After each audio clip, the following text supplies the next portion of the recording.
Troy here, and welcome to the shop on Tackle Tip Tuesday. Well, I'm coming to you from the shop here again. It is the early February still, so the spring bass bite isn't come around quite yet, but it's coming. We're keeping an eye on the weather and the water temperatures, and hopefully here, March, things will start getting a little more active. So I'm in here in the shop, working on the shop, getting things ready in the boat and the truck still, and sharing a tip with you. So what I wanted to share a tip about today is how I keep track of all the different pound weight lines on all my fishing reels. Now I have a lot of fishing reels, and if you watched any of my line videos, you know that I use a lot of different fishing lines. Everything from 6-pound test all the way up to 20 and then up to 30. So I want to know specifically exactly what line is on each reel. Now if you only have a few reels, or if you only use a couple different weight lines, you can probably remember that. But for someone like me with all those different lines I like to use, you really have to label them because you can't tell by looking. I mean, some of these low diameter lines are very deceiving. For instance, Black Widow's High Seas Black Widow line, which is a copolymer and a low diameter line, their 20-pound test is actually about the same size or smaller than a standard 10-pound monofilament. So it's really hard. You can't tell by looking at the diameter. So I want to know exactly what's on each reel, because each reel has a certain application. If I'm fishing, monofilament or copolymer, or if you're fishing with fluorocarbon, or braids even for that fact.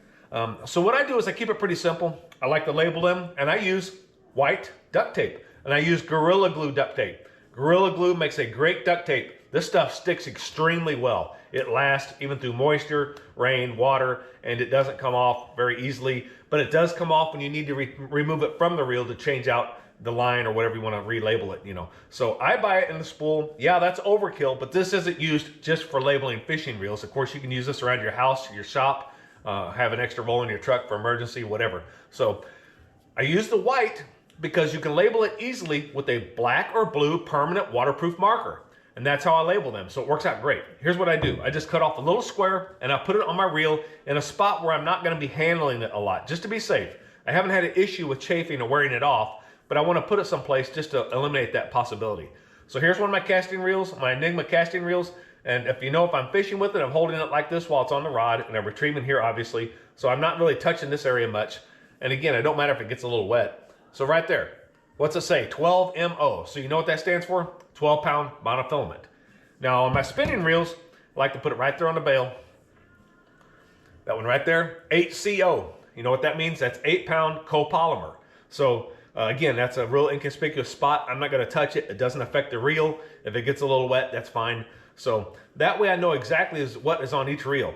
So again, I don't need to worry about labeling what the finish is. You can tell that by looking. That's the Quattro.